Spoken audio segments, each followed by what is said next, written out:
Hallo und herzlich willkommen an alle Modellbahnfreunde da draußen. Schön, dass ihr dieses Video angeklickt habt. In der heutigen Folge möchte ich jetzt mal die Feldbahnlok hier mit Beleuchtung versehen. Die ist ja vom Hersteller aus, sind da vorne zwei Lampenattrappen angesetzt. Ich gehe mal ganz nah ins Bild, dann seht ihr das. Hier sind so Lampenattrappen angesetzt, aber die sind ja nicht beleuchtet. Und nachdem ich die jetzt digitalisiert habe und dies schon so schön fahren lassen kann, soll natürlich auch die Beleuchtung fahrtrichtungsabhängig geschaltet werden können. Und das werden wir heute einfach mal machen. Von den LEDs werde ich dafür 04, 02er LEDs benutzen. Ich habe schon mal geguckt, das sieht eigentlich ganz gut aus. Die passen da relativ gut rein. Klar, es wird jetzt auch noch kleiner gehen, aber ich denke mal mit 04, 02 sind wir da gut bedient und das ist eine Größe, die man noch relativ einfach verarbeiten kann. Problem bei mir ist jetzt normal, also was heißt normal?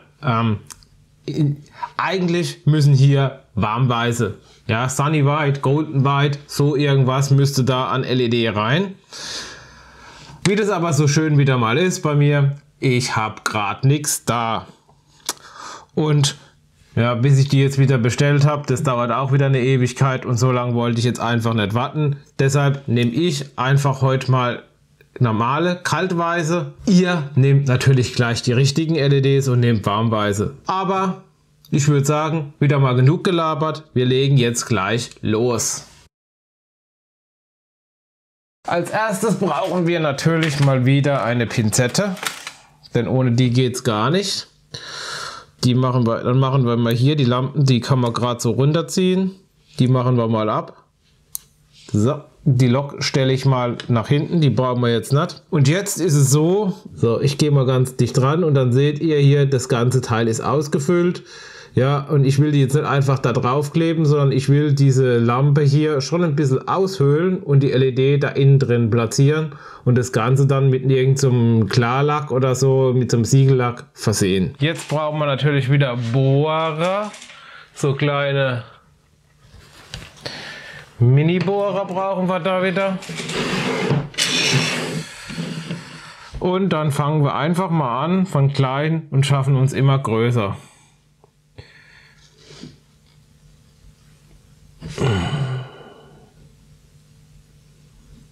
Jetzt müssen wir natürlich gucken, dass wir das relativ mittig hinkriegen. Jawohl, kaputt, hey!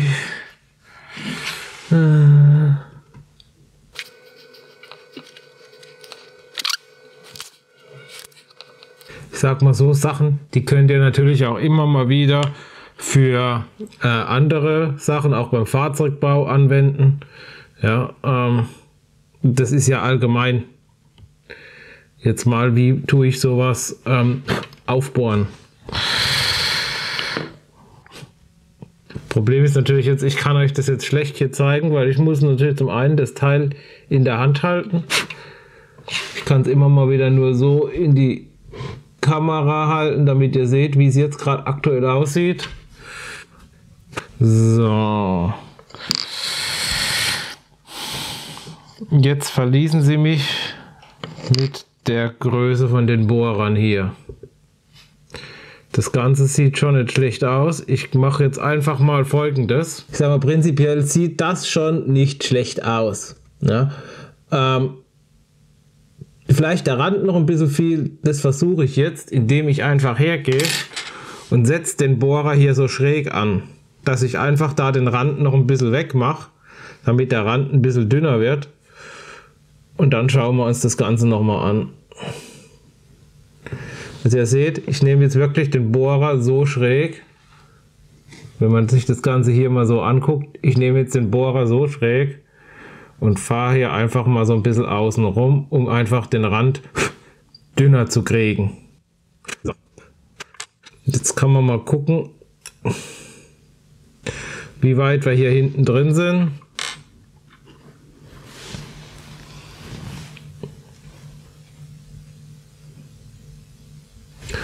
Ich glaube, da können wir noch ein bisschen weiter hinten rein. Dann nehmen wir mal den hier.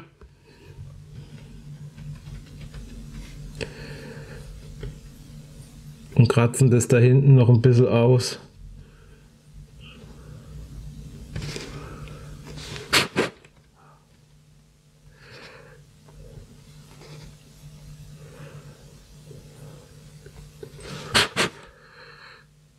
Ja. Ich glaube, so sind wir schön tief. Ich zeige es euch gleich. So sind wir, glaube ich, schön tief und kriegen die LED schön tief hinten rein. Und das Ganze sieht dann auch gut aus. Oh, jetzt sind wir sogar schon durch. Das wollte ich eigentlich vermeiden, aber okay. Die Kabel müssen ja später auch irgendwo hinten raus. Also ihr seht, wie schmal der Grat ist. Ich bin jetzt sogar schon durch. Aber so sollte das Ganze dann mal aussehen. Ich kann das ganz gerade...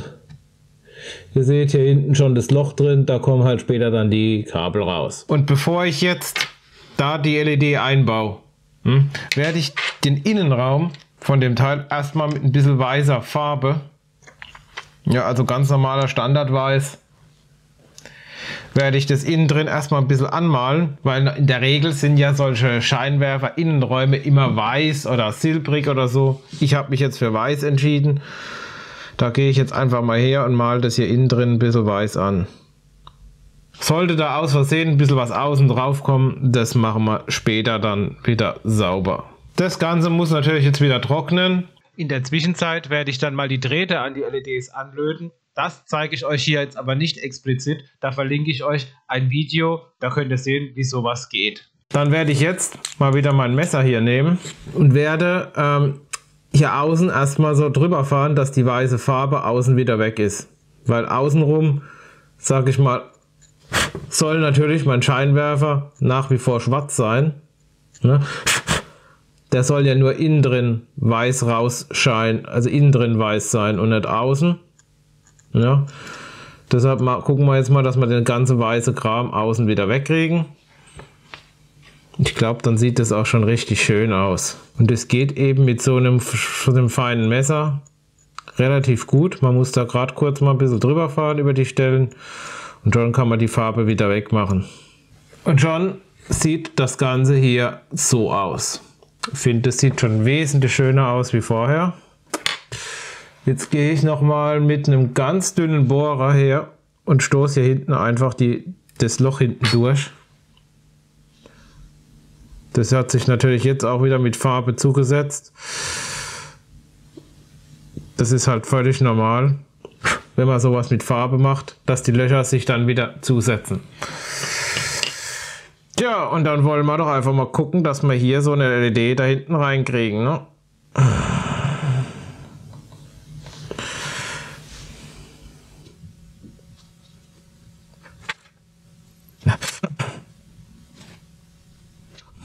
So, Drähte sind mal drin. Jetzt muss natürlich die LED hier so gedreht werden und muss irgendwie da rein.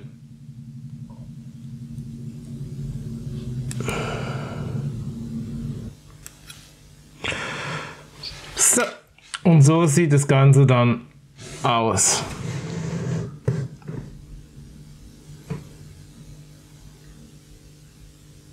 Nachdem die LEDs jetzt hier schön drin sind, werde ich das Ganze hier wieder ausfüllen, ja, mit, dass das aussieht, wie wenn das Glas wäre. Dazu werde ich jetzt UV-Kleber benutzen. Also zum ersten Mal werde ich jetzt UV-Kleber benutzen. Den hat mir übrigens ein YouTube-Zuschauer empfohlen. Und jetzt werden wir das Ganze mal versuchen hier bei der Variante, wie das Ganze dann aussieht. Vielleicht noch so als Tipp. Bevor ihr diesen UV-Kleber auftragt, solltet ihr natürlich vorher die LED prüfen, ob die überhaupt funktioniert. Den Link zu dem Kleber habt ihr natürlich wieder in der Videobeschreibung. Ich denke mal, den werden wir erst ein bisschen schütteln müssen. Auf jeden Fall, wenn ihr mit so Klebstoffen arbeitet, guckt immer, dass eure Räume gut gelüftet sind. Also ich würde es jetzt nicht gerade im Wohnzimmer machen. Geht die eigentlich? Ah ja, okay. Da müssen wir dann einfach so draufhalten. Dann schauen wir mal. Und da das Ganze so winzig ist und ich keinen Bock habe, das Zeug auf die Finger zu kriegen, werde ich das Ganze jetzt mit der Pinzette halten. Und jetzt machen wir da einfach mal ein bisschen was drauf. Da reicht schon so viel. Dann kann ich das wahrscheinlich hier noch ein bisschen so machen. Und dann gehen wir halt mal her.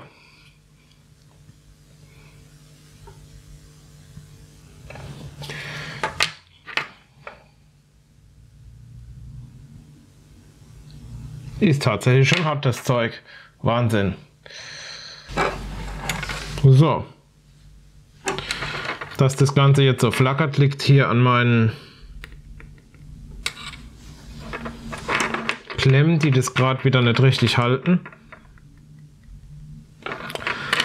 Aber ich muss sagen, das Ganze sieht jetzt schon richtig gut aus, finde ich.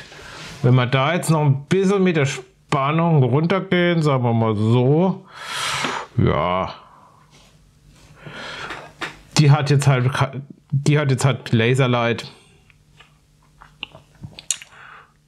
Wie gesagt, ihr macht es halt richtig, ihr nehmt dann da Warmweiße und dann sieht es wesentlich schöner aus. Aber ich muss sagen, der Trick mit dem UV-Kleber hier ist schon richtig geil. Wobei ich sagen muss, da könnte sogar noch ein bisschen drauf. Das Problem, das ich allerdings jetzt noch habe, ist, dass ich ja hier hinten ein Loch reingebohrt habe und da halt immer noch das Licht rausscheint. Und das soll es ja nicht. Deshalb werde ich das jetzt auch noch mal kurz mit ein bisschen schwarzer Farbe hinten versuchen zu eliminieren. Oder, ja, wie sagt man da? Eliminieren. Ich sage jetzt vielleicht das falsche Wort. Ja, halt zu verdecken.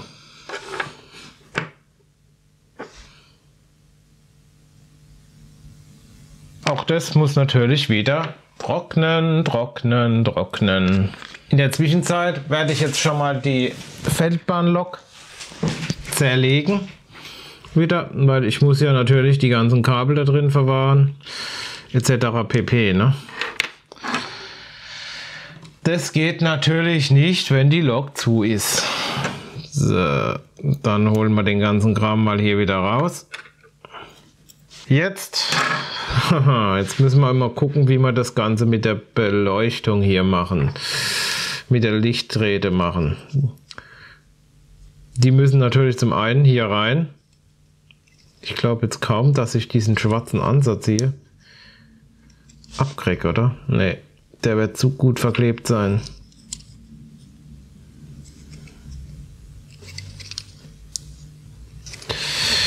Der wird zu gut verklebt sein, dass man das... Oder? Oh! Zeig mal. Weil jetzt habe ich halt hier einfach nicht mehr die Tiefe, wenn ich da jetzt mit dem Lötkolben drin rumarbeiten möchte. Ne? Und jetzt kann ich auch mal gucken. Man sieht, dass der Antrieb ist wesentlich schmäler. Mal gucken, ob man das irgendwie...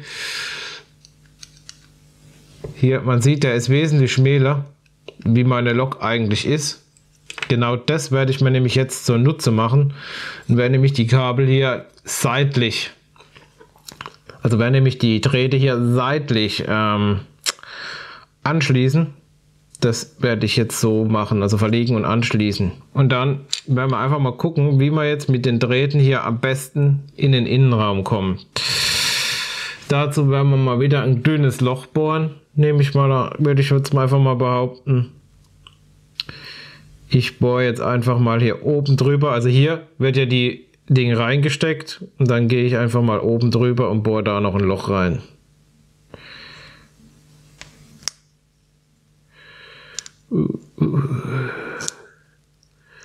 Da sitzt jetzt, ist jetzt auch noch mal das Gehäuse drauf gesetzt. Das ist jetzt ganz blöd. Da muss ich jetzt so durch irgendwie. So.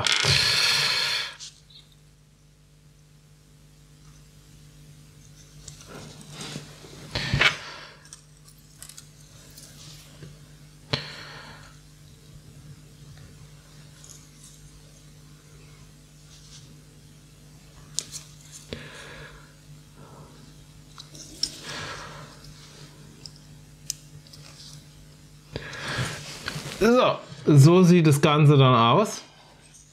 Ich würde sagen, wir geben mal wieder Energie drauf. Oder wir legen mal wieder Spannung an, um zu gucken, ob das Ganze leuchtet und wie es aussieht. Ja, das sieht doch schon gut aus. Ist vielleicht immer noch ein bisschen hell. Und ich denke mal, mit einer warmweißen LED wird es dann noch schöner aussehen. Aber wie gesagt, ich hatte jetzt halt keine. Und da das bloß eine Testlok ist, macht es erstmal wenig. Jetzt kommt natürlich wieder die richtig schöne Arbeit. Denn die ganzen Drähte müssen natürlich jetzt wieder irgendwo verlegt werden, also halt festgeklebt werden, wo sie nicht stören. Ne? Das ist wieder so eine richtig geile Arbeit. Ihr seht, ich habe schon richtig Lust darauf wieder. Und wer meine Videos kennt, von den Autos her, ich nehme dazu wieder so einen Kunststoffstreifen und mache da einfach einen Tropfen Sekundenkleber drauf. Man sieht vielleicht schon, der ist nicht mehr ganz so frisch, der Sekundenkleber, der ist nicht mehr ganz so gut, aber ich denke, für das funktioniert es noch. Da tunke ich jetzt als mal meinen Schraubenzieher rein und tue das Ganze hier so ein bisschen in die Ecke drücken.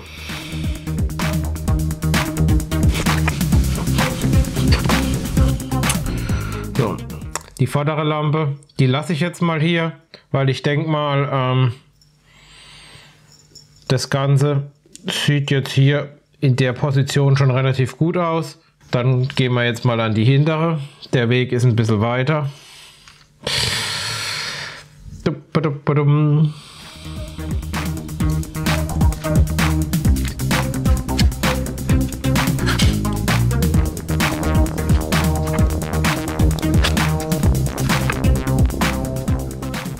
Meine Drähte, ich hoffe, man kann es relativ gut erkennen. Die liegen jetzt hier an der Seite, an der Wand.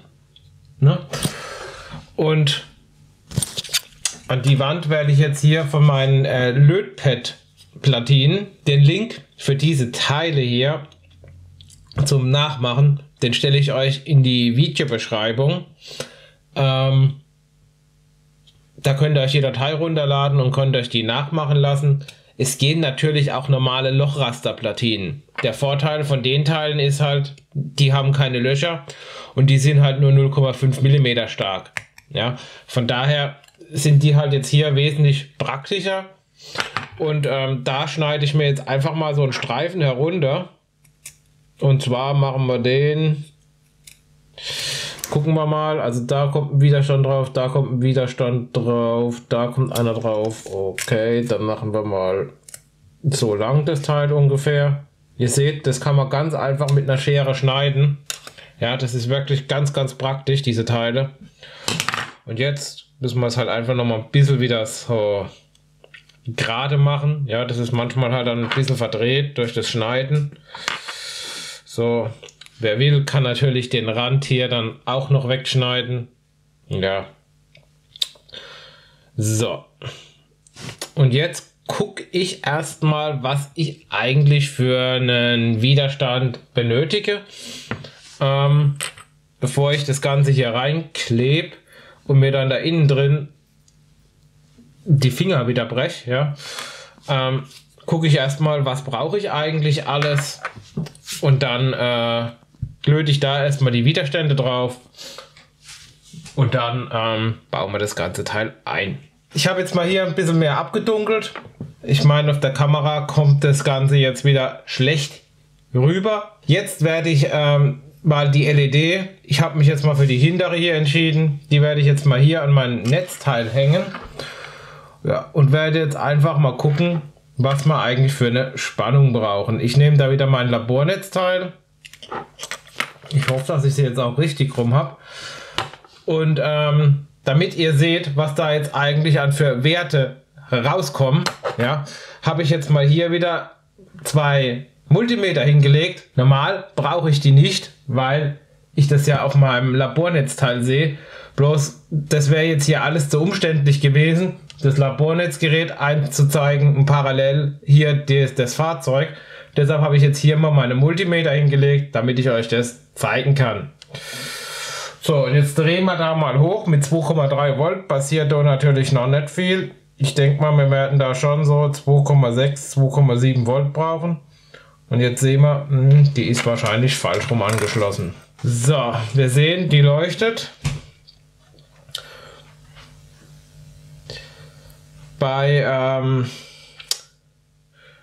2,8 Volt leuchtet sie schon ziemlich hell. Das ist mir schon viel zu viel. Ich will ja da bloß ein ganz schwaches Licht haben.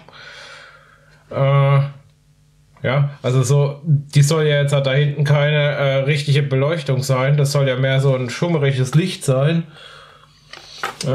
Ich guck mal, ich halte mal noch mal kurz die Hand davor. Ja, also so könnte man sich das Ganze schon vorstellen. Wir gucken mal, ob wir da noch ein bisschen runter können. Ja, also ich denke mal bei so 2,55 Volt und ja, bei der Stromstärke sieht das Ganze dann schon relativ gut aus. Also ich finde diese die Helligkeit schon sehr gut. Zur Not der Lokpilot-Decoder, da kann ich ja auch noch ein bisschen was mit Dimmung machen. Da könnte ich das vielleicht zur Not noch ein bisschen mehr eindämmen. Jedenfalls die zwei Werte, die hämmern wir jetzt mal wieder in unseren Taschenrechner rein und gucken mal, was da dann rauskommt.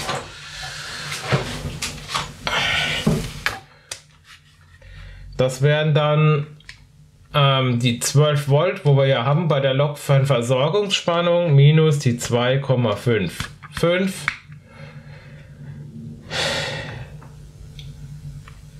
durch 0,000219. Und dann kriegen wir da raus, wir brauchen 43 Kiloohm. Schön, 43 Kiloohm gibt's mal wieder nicht. Was haben wir als nächstes?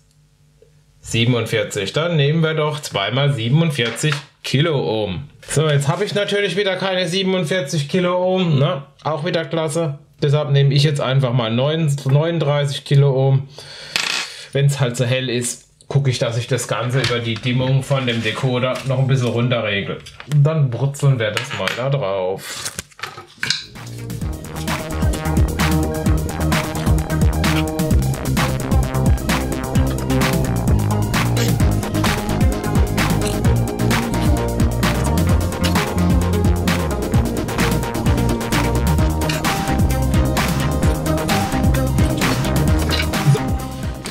Jetzt haben wir hier mal alle Dinger drauf, also das ist hinten, das ist vorne, sage ich jetzt einfach mal. Ist ja egal, ob das dann andersrum ist. Und hier haben wir unseren Plusstützpunkt. Als nächstes tun wir natürlich hier auch gleich noch ein paar Drähte anlöten. So, die gehen dann später an den Decoder. Und den Plus, den mache ich halt ein bisschen dicker. Wobei das eigentlich Jacke wie Hose ist. Ja, der könnte genauso dünn sein, aber wir machen halt ein bisschen dicker. So. Dann würde ich sagen, kleben wir das ganze Teil mal da rein in die Lok.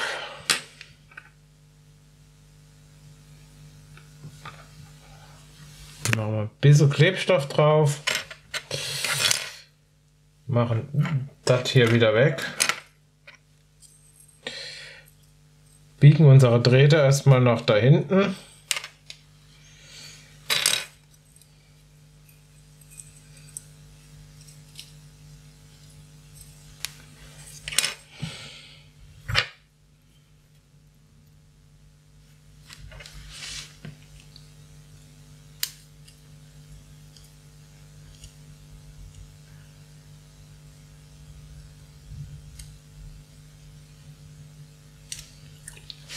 Und dann sieht das Ganze hier mal so aus.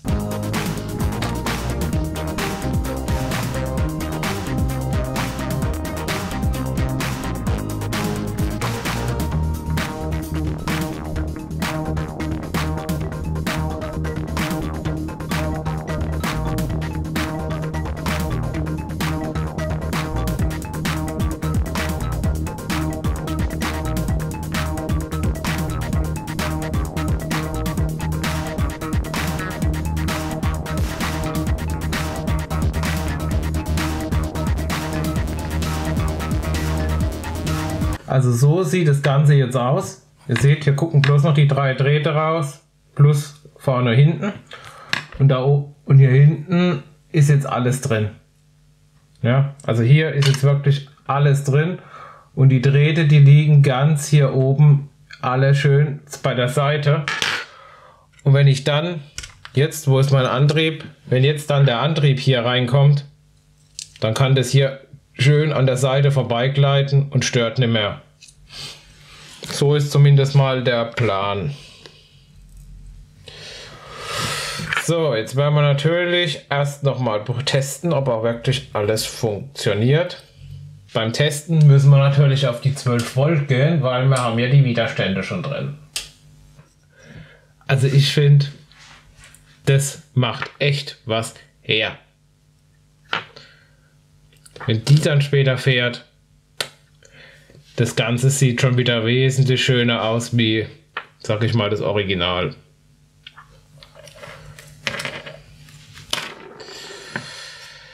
So.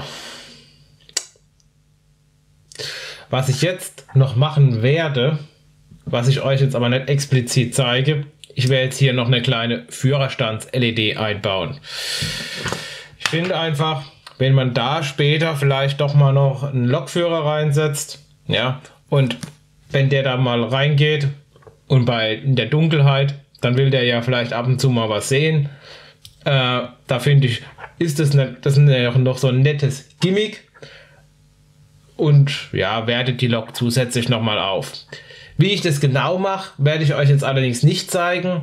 Wie man im Allgemeinen so eine Führerstandshausbeleuchtung macht, damit die nicht durchscheint, also durch den Kunststoff, habe ich euch in dem Video zu dem Umbau von dem Unimog schon mal gezeigt.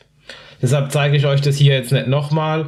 Schaut euch einfach mal das Video für den Unimog an. Das ist im Prinzip egal, ob das jetzt ein Auto ist oder ob das so eine Feldbahnlok ist oder sonst irgendeine Lok. Die Vorgehensweise ist immer die gleiche.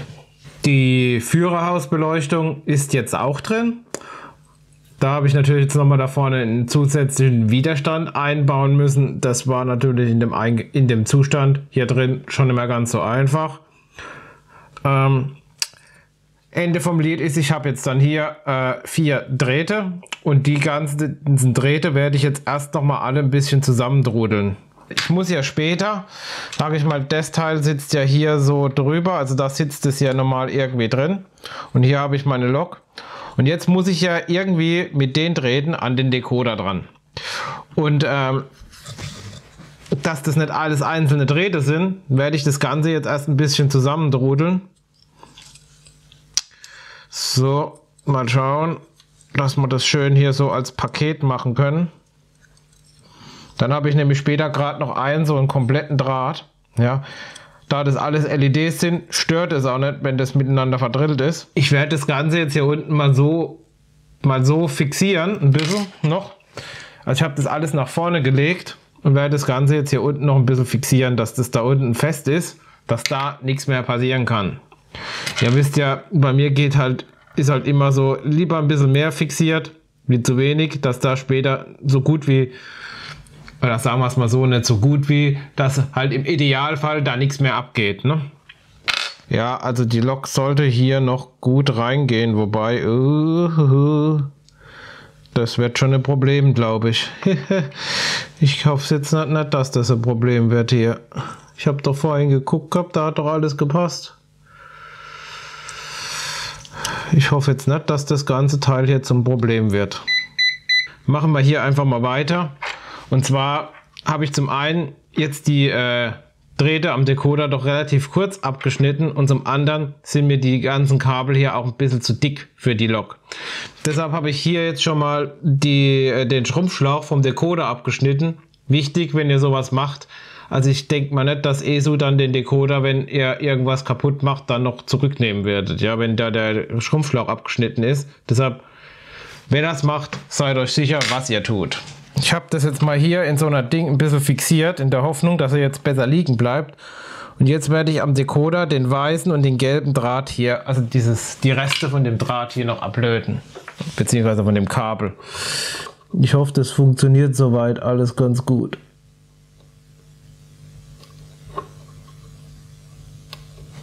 Einmal.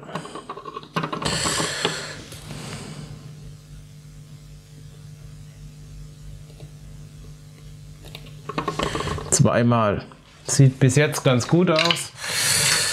Ist wirklich eine Friemelei, muss man ganz ehrlich, offen und ehrlich zugeben. Ich hoffe, ihr könnt es erkennen. Auf den Pin kommt Licht vorne. Heißt also, wir müssen jetzt unser Licht vorne raussuchen. Dann wird das vielleicht Licht vorne sein. Ja, jetzt werden wir das irgendwo hier abschneiden. Genau, hier kappen. Jetzt erstmal den ganzen Scheiß hier da durch wursteln.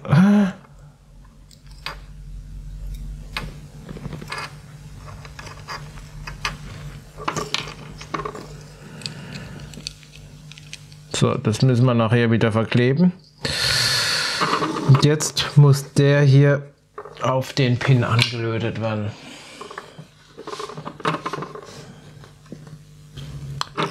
Am besten einfach so. So, dann brauchen wir Licht hinten.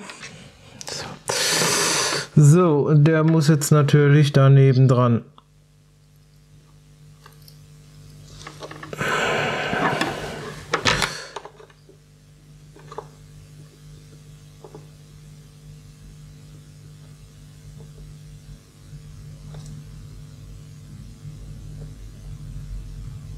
So.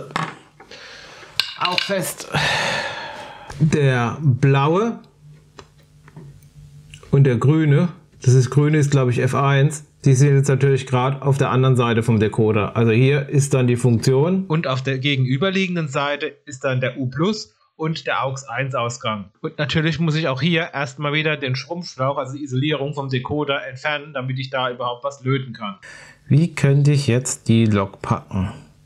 Tja, und wie das immer so ist, hilft halt hier mal wieder die Allzweckwaffe, doppelseitiges Klebeband. So, jetzt werden wir natürlich hier erstmal alles säubern.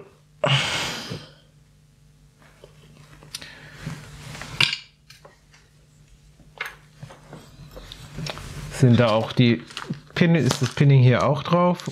Ah ja, perfekt. Selbstverständlich muss ich natürlich erstmal die alten Kabel, die Kabelreste, die noch am Decoder dran sind, ablöten, bevor ich jetzt meine neuen Drähte anlöten kann. Im Anschluss wird dann die Plusleitung an U+ vom Decoder angeschlossen, also da, wo eben der blaue Draht noch war. Und die Steuerleitung für die Führerstandsbeleuchtung wird dann an AUX 1 angeschlossen. Ich weiß, ihr könnt es jetzt alles nicht sehen, aber ich zeige es euch gleich nochmal groß in der Kamera. So, für alle jetzt nochmal, so sieht das Ganze jetzt aus. Ich meine, man sieht da jetzt nicht wirklich was. Ja, das Einzige, was ihr sehen könnt, ich habe an dem Plusanschluss, das ist der ganz außen hier, habe ich jetzt nochmal einen Draht angelötet, der hier noch frei rumhängt. Das habe ich da deshalb gemacht, weil an den Kontakt kommt später auch der Stützkondensator dran. Und den muss ich natürlich irgendwo noch anschließen können. Und dass ich dann nicht da nochmal dran rumlöten muss, habe ich das jetzt gleich mit integriert. So, jetzt müssen wir natürlich wieder alles hier ein bisschen ordnen und schauen, dass da nichts passiert. Ne? Dass da kein Kurzschluss irgendwo zu irgendeiner Sekunde irgendwie auch immer ein Kurzschluss passieren kann.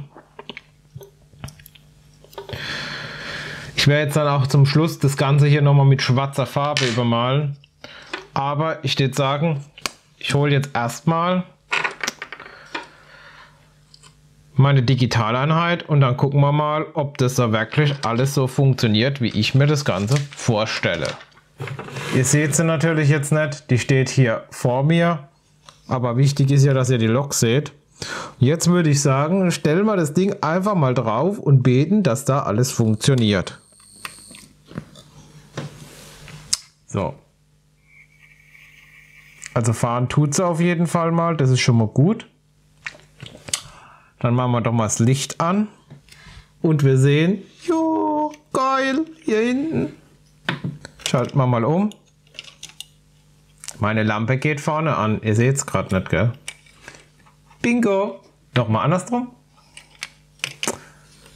Bingo. Machen wir mal F1 an. Achso, ja. Und ihr seht, ich weiß nicht, ob man es sieht. Ich halte es nochmal rein. Da haben wir unser Licht. Unser Innenraumlicht. Natürlich können wir das Ganze jetzt noch ein bisschen verschönern mit irgendwelchen Effekten. Das ist jetzt halt einfach CV-Programmierung. Wie ihr sehen könnt, sind jetzt endlich meine Kondensatoren gekommen. Naja, was soll ich sagen? Die richtigen sind es immer noch nicht, weil die sind momentan einfach nicht lieferbar. Die haben jetzt ein bisschen weniger Leistung, aber ich denke mal besser wie nichts. Umbauen kann ich sie dann immer noch. Ich stelle mir die jetzt erstmal hier wieder aufs doppelseitige Klebeband.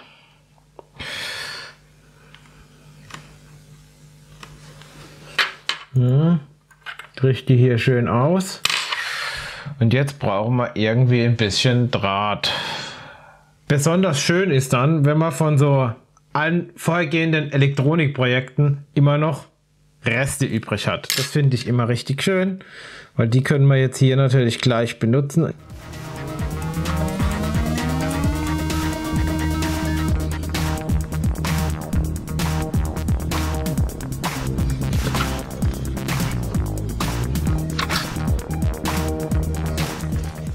Mal, ob man die da oben, ach Gott, die gehen ja da sehr gut rein. Da kriegen wir sogar, würde man sogar einen vierten reinkriegen, würde ich so behaupten.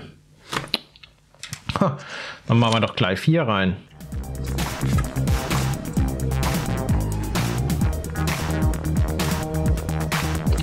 So.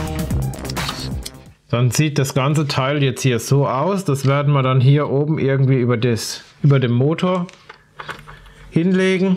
Jetzt ist es natürlich so, wenn wir uns in der Anleitung mal wieder angucken, das hatte ich ja auch schon mit der, wo ich euch meine Probleme mit der Baureihe 114, wo ich das Video drüber gemacht habe, habe ich euch das ja auch schon mal gezeigt. Wenn wir so Stützkondensatoren einbauen, dann sollen wir hier eine Strombegrenzung einbauen. In Form von einer Diode und einem Widerstand. Jetzt bin ich... Allerdings muss man dazu sagen, sind wir da bei relativ hohen Kapazitäten von 2200 Mikrofarad und hier sind wir jetzt bei, Moment, ich rechne es genau aus, 4 mal 47, da sind wir bei 188 Mikrofarad. Also das ist ja gerade mal ein Bruchteil davon. Da kann ich mir das natürlich sparen. So, jetzt gucken wir mal, wie wir das Ganze hier oben auf die Lok draufbringen. Wichtig ist natürlich, dass wir jetzt erstmal wieder alles hier so schön verpacken, wie wir das vorher gehabt haben. Und auch wichtig, wir müssen jetzt aufpassen, dass wir da nicht irgendwas hier an unseren Anschlüssen, dass wir da irgendwie einen Kurzschluss erzeugen. Deshalb, das erste, was ich jetzt mache, alles, was ich jetzt freigelegt habe von dem Schrumpfschlauch, tue ich jetzt wieder mit schwarzer Farbe übermalen. Und dann gehe ich wieder her und tue mal hier meinen ganzen Kram hier wieder ordnen. Ja, also ich denke mal, wenn ich sowas nochmal umbaue, dann werde ich auf jeden Fall schauen, dass ich das Ganze hier auch alles mit Drähte mache. Die ganzen Motordrähte irgendwie anders da mache. Also das kann ich jetzt zwar mal hier so lassen, aber später bei der zweiten Umbau werde ich das mit Sicherheit anders da machen. Das weiß ich heute schon. Dann legen wir die Teile hier drauf und bei normalen Kondensatoren ist es ja in der Regel so, da ist der Minus markiert. Ja, da ist meistens so ein Minuszeichen drauf, etc. pp. Jetzt könnte man natürlich denken, das ist hier genauso, wäre ja aber zu einfach. Bei diesen Tandal-Kondensatoren ist es so, dass hier einfach der Plus markiert wird. Und da hier auf der Seite schon mal ein Plus rauskommt und hier der Minus ist, gucke ich natürlich, dass ich die auch hier oben jetzt so da drauf packe. Und auch hier nehmen wir wieder ein bisschen doppelseitiges Klebeband.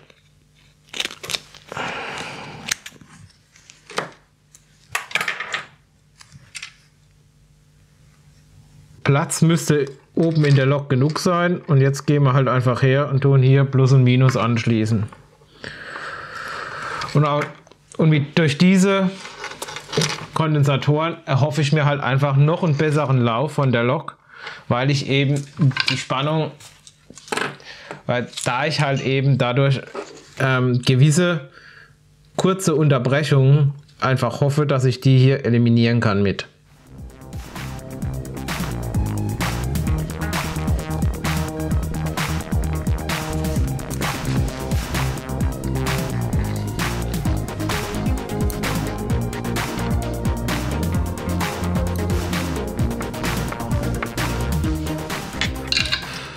Bevor wir natürlich das Teil endgültig zusammenbauen, sollten wir natürlich wieder alles, was wir vorhin gelöst haben, wieder festmachen. Ne?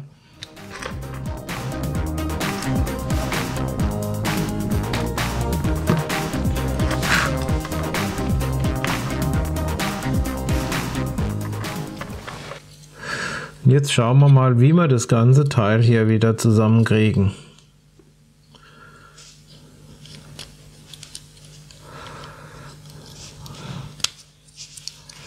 Zunächst sah ja alles noch recht gut aus, aber nicht mehr lange und dann kam das böse Erwachen.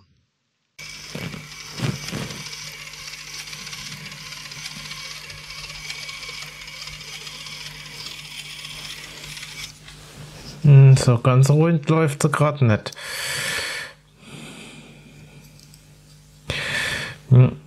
Ich sehe es schon. Die wird rübergedrückt. Man sieht es hier. Die Lok wird, ich will mal gucken, ob ihr das seht. Ihr seht, hier ist so gut wie kein Spalt und hier ist ein Haufen Luft. Heißt also, meine Lok wird so verdrückt. Das ist blöde.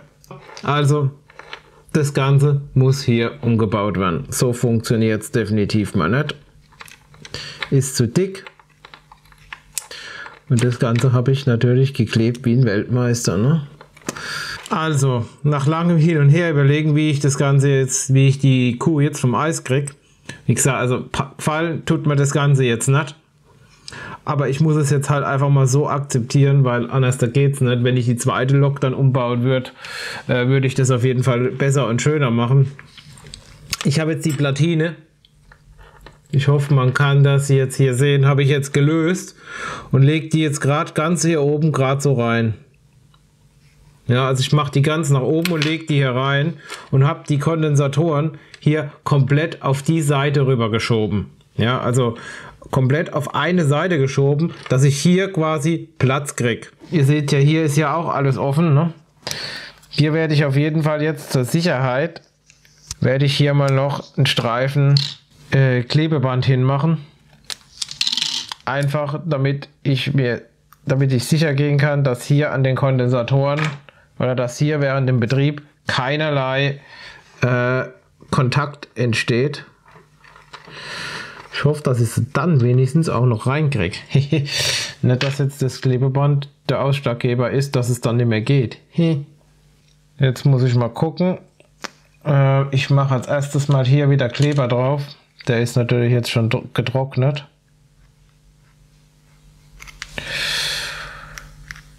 Auch hier ein bisschen Kleber drauf. So, jetzt schiebe ich das ganze Teil hier wieder rein. Ich muss jetzt halt einfach gucken, dass ich es auch so reinkriege, dass ich jederzeit wieder rauskriege. Ne? Und dass es jetzt nicht so lang, dass ich jetzt nicht so oft drum mache und dann am Ende ist es am Arsch. So, also es sieht gut aus. Es ist jetzt alles drin. Das ganze Ding ist auch in der Mitte, so wie es aussieht. So, hier jetzt nochmal die fertige Lok. Ich kann sie auch mal so machen. Also ihr seht hier vorne die Beleuchtung. Ich muss sagen, das sieht jetzt wirklich doch sehr gut aus. Auch wenn es jetzt vielleicht zum Schluss nicht mehr ganz so optimal war mit den ganzen mit dem ganzen Reinkleben da. Ich denke mal, sollte ich noch mal eine Lok umbauen, dann werde ich mit Sicherheit da noch mal ein Video drüber machen, wo ich es dann wirklich, wie soll ich sagen, ja, nahezu perfekt hinkriege. Auf jeden Fall auch hier nochmal von hinten. Klar, das Weiß, das Kaltweiß, das stört jetzt echt ein bisschen. Hier müssen natürlich definitiv warmweiße LEDs rein. Aber es ging ja jetzt einfach auch nur mal ums Doing. Und da muss ich sagen, dafür bin ich jetzt wirklich schon ziemlich begeistert, wie das aussieht.